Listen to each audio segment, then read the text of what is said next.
Hey guys, it's me Chandrigan, and today's video about Wuthering Waves. So excited, it will launch very soon, so I will just make a straightforward video when the game about to release for gacha. Should you reroll in Wuthering Waves? Is it rerolling very important in this game, or it's actually not really, or not even worth at all? And the last one, we will talk about who is the best to pick for the standard character. Take notes, this is opinion, you can follow or not. In here I'm just trying to give you recommendation and give you some enlightenment. So let's get started. So let's just start very simple, which is should you reroll in Wuthering Waves? And in the end I say, I'm not type of player that want to give one answer. I just usually like say depends.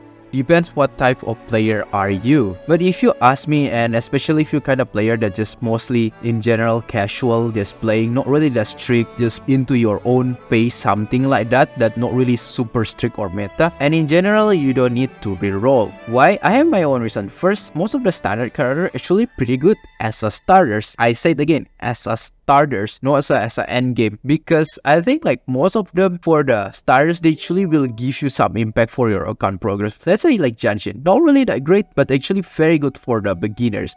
And also, especially we get Verina, they're also good. Calcharo very good. Encore not bad. And even Lingyang, that I complain probably the least favorite of mine, it still pretty much can be a reliable as starters. But I'll talk that later. Second, assuming they didn't change or nerf, because they didn't even announce in their CBT2 developer notes, which is we have our best DPS already, and it's literally 4-star. The name is Jianxin. So she's literally 4-star, easy to get. The banner same like the one in CBT2. You can even get on like Jian banner as a rate up, so it's pretty much easily for you to get her. That if you already get her, you can clear most of the content because she's the best DPS. In Wuthering Waves, DPS is very important, and if you already get one of the best DPS, then that's it, you're already safe. And third, I'm not really sure of course what is the sequence that they will make in the final release, but if they following CBT2, they assuming you didn't twist that much. The moment when you unlock the gacha, for me it's pretty long. It's quite took like 1 hour I guess in general, and for me I don't think it's worth, especially you have work or study that you already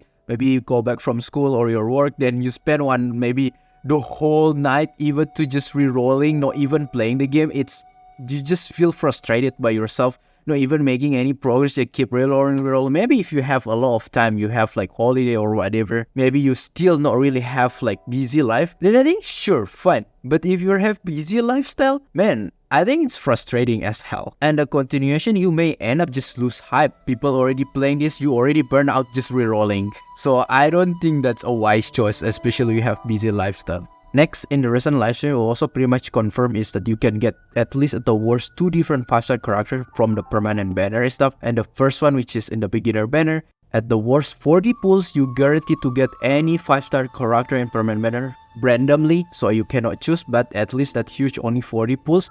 And the next one is basically you can choose actually any 5-star character from permanent banner, but at the worst it will take you 80 pulls, but at least hey, it's 100%. You can get whatever that you desire. Let's say you want Calcharo, then you can get that for 100%. So that basically mean is that sooner or later you will get this character that you aim. So it almost kill the entire purpose for you to reroll for the standard character. Unless you want early, then sure. But if you kind of very patient, in the end you will get your desired 5 stars at least one. And the last one, this is personal experience, okay? So this is pure bias, my personal experience, which is I did reroll in Honkai style. Honkai style reroll is goddamn long, at least for me, because I have 4 something like that. And I just try so hard to just get specifics 5-star. And I finally get the one that I like, which is Clara. And I just realized again, why did I even do that? Because in the end, I will keep doing pulls over time and keep losing 50-50, and I will get to standard eventually. And yes, I was right. Right now, almost 1 year after Honkai style, I pretty much get almost everything. I already get even Clara, E2, and even Bronya eventually that I get quite a long time. But in the end, I already get Bronya finally. So in the end, it feels like, what's the point if it's in the long term you will even getting lose 50-50 to them, and then you in the end will get them? I don't know. At least that's my opinion. And that's my perspective in term like in general you don't need to reroll. However, I have couple of the reason for you that actually reroll can be worth, but this is actually the reason is that mostly if you're a hardcore type player that very strict into your account progression, maybe you are kind of meta type player, you're a character collector, maybe free to play friendly that want to kind of progress faster, that want to kind of like take as efficient as you can, then yes, reroll might be actually quite worthy. But this one, I say again, you need a lot of time. This is not for people that busy and need a lot of determination, of course. So in here, what is your objective if you want to reroll? First, this is actually mostly will impactful for character collector, which is first, if you can try to reroll and get Jian, because Jian is limited. Yeah, sure, he will back, but it will took you quite sometimes. And also if limited, because it's limited, it kinda can screw up our like saving management. If you can get him early, that's a huge advantage, especially for a character collector. And this is even harder for you to get compared to standard, because for the standards, it's either you will get the 40 pulls and you get any 5-star, or even right now the one that you can choose one of them and you can get in 80 pulls without losing 50-50. But this one is literally no mercy at all. Either you lose 50-50 or get luck win 50-50 or get early, something like that. And then second mix for their standard banner, but assuming it's either from like you get one 5-star from 40 pull or the one that you choose but it's 80 pull. But in here your aim is to get those 5-star early, or you get like double 5-star in those standard character, which is that actually pretty good. So when you start in the game, you already have 2 5-star character that can help your progress your account. And it's actually pretty good. Let's say maybe you get Calcharo Verina, Calcharo Jianxin, something like it's already pretty good. So like kinda getting trigger lucky early. So with that, your luck, because you get like them early, then you can use of this permanent pool that you can allocate to get like 5-star weapon, which is that's actually quite good, right? So in short, like kind of aiming early luck or like getting double 5-star in here, so you can like save your currency for the standard pool to allocate in other banner, let's say like weapon, or even getting more standard, something like that. So in very short, it's just like trigger your luck to get early 5-star, and the best output of course to get the limited character, it will Jian, so that will be good, right? Because that's limited. And other than that, the one that will be easier is just to get like early 5-star for your beginner banner, or even you can get even double 5-star from beginner banner and the standard, like both of them getting luck. That's also a good output, so you can save the remaining pools for the future patch, and that's actually good account starting point already. So yeah, it depends which route that you want to choose. If you want to choose everyone, then it's also possible too. And let's move to the last topic, which is which 5-star that you should pick on this standard banner. Take notes, this is according to CBT2. I don't have any inside information or any privileges like other big content creator that they have their own server, I believe from Wuthering Waves official content creator. I am not, because I'm too small. So this is only according to CBT2, but I appreciate with all your support. And also regarding the rank, this is also can be interchangeable because it can be depends on your account situation. Rank 5, I will put Lingyang. Lingyang is basically decent ice DPS. He's actually has a unique move, but last time when I try in CB22, he's kinda awkward to use. Like he has a weird movement because he need to fly on, kinda have the lion dance and jumping above the enemy, so it sometimes have a weird movement. I know that in the developer notes they say they want to fix this, so it has also potential. Like if they say they fix or buff this character, I think his rank can be higher later when they launch. But as for I know, as for my experience, he's not really that great to use. And also a lot of people say they not really prefer using Lingyang, which is I also agree. However, it doesn't mean that he's the worst one that unplayable. I already told you before that all these standard characters actually still have some usefulness as a starters. And in here, I think like Lingyang actually can working very great if you especially building Sanhua, because Sanhua is basically buffing ice damage and basically it's just buffing him indirectly if you trigger the outro skill. So yeah, if you really want to main Sanhua probably, or for sure you want to build her, then getting Lingyang can be a good option because it can make them both a good companion in a team. The reward for beginner, then we supposed to get Sanhua also for free, then I think that's a win also for Sanhua main. Rank 4, I will give to Encore. Encore is general pretty much a good sub DPS in general. She can deal damage in the same time and have some off-field capability through the outro skill, which is good. So I don't really have a chances to really have a deep test for her because I never get her, so I can only see from the clip. But from what I see, she's pretty good all in all as a dealing damage, and both also in the as a off-field DPS too.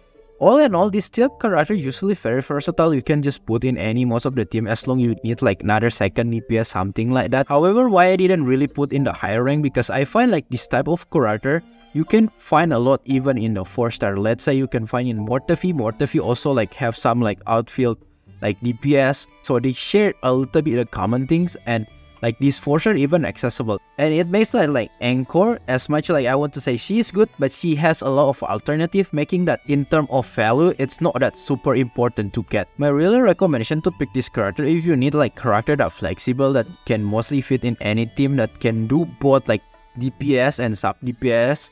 Like sub DPS I mean like outfield DPS. Then yeah, she can be another character type that you can choose. Or maybe like you kinda dilemma don't know which one, then she can also become a safe base for you to just get it, especially as a starter. And ranked third is Jianxin. Jianxin is all-rounder type character. She really reminds me of Xian from Genshin Impact, where she can become anything. She can like cover anything. She can become DPS, sub DPS, healer, and tanker. Even as a buffer, she can do anything in the same time. However, because Jianxin can do anything, this has also become her major drawback, which is she pretty much become mid in every single aspect. Because you really know, right, if character kinda like all well balanced, usually all their start is just well spread, so nothing will excel. So that's also Jianxin. The example is that yeah, she can deal a lot of damage, but whenever you want to deal the high DPS, you need to do the charge of her for the circuit, and that took quite a long time, probably like more than 5 seconds, and that's actually very long. So in order to get like high damage, also same if you want to get a very thick shield as a tank, you need to charge again until the last stage, and that takes quite a long time too. And also healing. Healing, she cannot just get instant heal. You need to wait around 7 seconds if I'm not wrong, and you have to have shield while you're waiting 7 seconds. I mean, you cannot break that shield, and that's why it's very punishing too. So she type the character that can do everything, but everything also just well balanced, so we can consider like just mid. However, if you don't realize this type of character, even though it just looks like everything mid, it's bad. Yes, it's bad in terms of meta wise, or like we can say endgame wise. But if you want to say about the starters, this is actually a very good type of character that you can get as a starters, because she can just cover everything. Especially if you're new, you don't get so much character, right? Being able to do everything at once, this is actually nice quality of life. We don't really care about endgame, right? When you're just early game, you just want to progress our level, exploration, farming, something like to be as fast as you can. And this character is one of the stuff that will help you as a starter, because she can just do anything. Another positive part about her that I read her in the developer notes, that she will get couple of adjustments, so I believe that will be buffed. So you can just pay attention what buff actually that she does. I will show you also to give you information. And then yeah, I mean also you can expect even better from this state. So my main recommendation to get her, mostly if you want to find like a good, well-balanced, all-rounder type character for starter. Not for endgame, only for starters or early game. And number second, this is also become more interchangeable. 2 and 1 is very interchangeable, so it's whatever the number for me, it doesn't really matter right now. Both of them are actually pretty good already. But for my first and number second is Calcharo. Calcharo is a good lightning DPS. He will even getting better. Pretty much what we want to expect, because they already stat in the developer notes that he will get a couple of adjustments. So for sure, you can expect that he will getting better in here or buff. And other that, for the reason why I make him on top, that he has like persona of looks like Sephiroth, so looks like very badass type character, and the JP voice is indeed voice of Sephiroth if I'm not wrong. Another positive stuff about him is that he has potential to be able to become the early meta premium team, which is if you pair with Calcharo, Yinlen, and any Sustain. But if you have even like Verina, this team is pretty much, I can say, one of the strongest team for the early Wuthering Waves games. I'm pretty much confident, along with this dungeon type of team. So with Calcharo, Yinlen, and Verina, I believe it's in the stronger side team already. But of course, this is premium. That's why I give Calcharo in the rank second. For the downside of Calcharo, basically he doesn't really have any meaningful downside, because main DPS also very important in this game. It's only like my notes is that in the future, if let's say we have a better DPS, let's say in Electro, and of course he will getting replaced, and that's only it. My main recommendation for you to get Calcharo, if you're for sure you will aim for Yinlin, like the same case like me, I'm for sure will get Yinlin, so I'm pretty much mostly will aim for Calcharo. And number one, or the first choice that I will give, which is Verina. Verina is very good support that heal and buff the team in the same time, so it will buff the team attack in general, so it makes stronger, and also heal you in the same time. So this is actually very good. And why I give you like number first, because you can just put in any single type of team. Let's say Dungeon, Mortavi, and Verina. And other team that I already mentioned before, like maybe Lingyang, Sanhua, and you put like Verina, something like that, it also can be good. So she can pretty much flexible. That's why her versatility, the one that I give the most of value, that's why I give her number 1. Regarding Verina downside, she doesn't really have any meaningful downside. It's just like if you're very good playing this game, let's say very skillful, can even do no hit run or survive until the end of the battle, then Verina contribution is pretty much minimal to you. Because in Wuthering Waves, everything is about DPS, so if you can just stay with your highest DPS all the time, it's even already become your solution. And you can even solo. So that means if you change to healer, that means also like you lose DPS, right? Technically, so if you can dodge, then what's the purpose for you to change to your healer, right? Yeah, of course she gives you buff, but you need to build the for the secret bar and outro skill, which is it took time. So if you can maximize your on-field with one character, the highest DPS, and you're very good at dodging, you basically don't need any like healer at all or like buffer, because you already can maximize the usefulness of this buffer, just because whenever you kinda taking time to heal too, you also get buff in here, so it's kinda compensate your loss of your on-field DPS. That's why healer and buffer in here is pretty good to compensate if you need healing. It's not just like pure you wasting your time on healing, but you still get buff. That's why Verina is still very good, but that's only mostly for player that have maybe skill issue or just like typical like general player. But if you're very skillful, you basically don't need this type support anymore. My main recommendation to get Verina, if you want to get like a very good buffer and healer in the same time, like sustain, then you can get Verina. And other than that, if you want maybe character that very flexible in any team will works, then yeah, Verina is the answer. So yeah, that's everything that I want to talk about. Who should you pick for this 5 standard character? In the end, all of them have their own purposes. It very depends on which one is your preferences, your priority, or your even playstyle. Because in Wuthering Waves, in terms of like say meta, it kinda hard. Because you can say like the best meta only DPS, but again, not all the people very skillful, so you need to heal. There's some move okay that one shot, but not all the move is one shot. Getting heal also can be useful. Some of the meta player of course say yeah, getting heal is useless, but if you're casual like me that have skill issue, getting heal is still helpful. So that's why it's very hard to define what meta. So that's everything that I want to talk. I apologize if I'm mostly referring and talk based on experience of CBT2, because I'm just a very small content creator.